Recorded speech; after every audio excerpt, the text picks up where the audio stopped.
i7 ગુજરાતનો અવાજ। નમસ્કાર દર્શક મિત્રો, i7 ન્યૂઝ ગુજરાતીની સાથે હું છું આપની સાથે પાયલ બામભણિયા। તો જોઈએ આજના મહત્વના સમાચાર।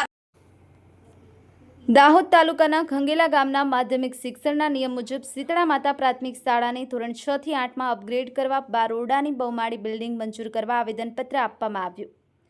મળતી માહિતી મુજબ ગામની માધ્યમિક આજરોજ તારીખ 21/7/2026ના રોજ ખંગેલાના ગ્રામજનો દ્વારા ખંગેલા ગામમાં શિક્ષણના નિયમ મુજબ ખંગેલા ગામની શીતળા માતા પ્રાથમિક શાળાને ધોરણ 6 થી 8માં અપગ્રેડ કરવા ખાલી જગ્યા પર બારોડાની બહુમાળી બિલ્ડિંગ મંજૂર કરવા માટે શિક્ષણ અધિકારી દાહોદ આવેદનપત્ર આપવામાં આવ્યું।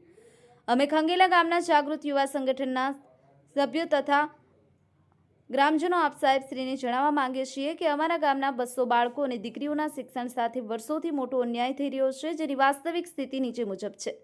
શિક્ષણ વિભાગના નિયમ મુજબ અપગ્રેડેશન પાત્ર સરકારશ્રીના શિક્ષણના નિયમ મુજબ શાળામાં પૂરતી સંખ્યા હોય તો ધોરણ 1 થી 5ની શાળાને ધોરણ 6 થી 8માં અપગ્રેડ કરવી અનિવાર્ય છે। અમારી શાળામાં ગયા વર્ષે ધોરણ 5માં 40 જેટલા વિદ્યાર્થીઓ અભ્યાસ કરતા હતા અને ચાલુ વર્ષે પણ ધોરણ 5માં 33 જેટલા વિદ્યાર્થીઓ અભ્યાસ કરી રહ્યા છે। જો આ શાળા ધોરણ 6 થી 8ની હોય તો આ તમામ બાળકો પોતાના જ વિસ્તારમાં શાંતિપૂર્વક ઉચ્ચ પ્રાથમિક અભ્યાસ કરી શકે તેમ છે। Bureau chief Kalubhai Damor, i7 news Gujarati, Dahod.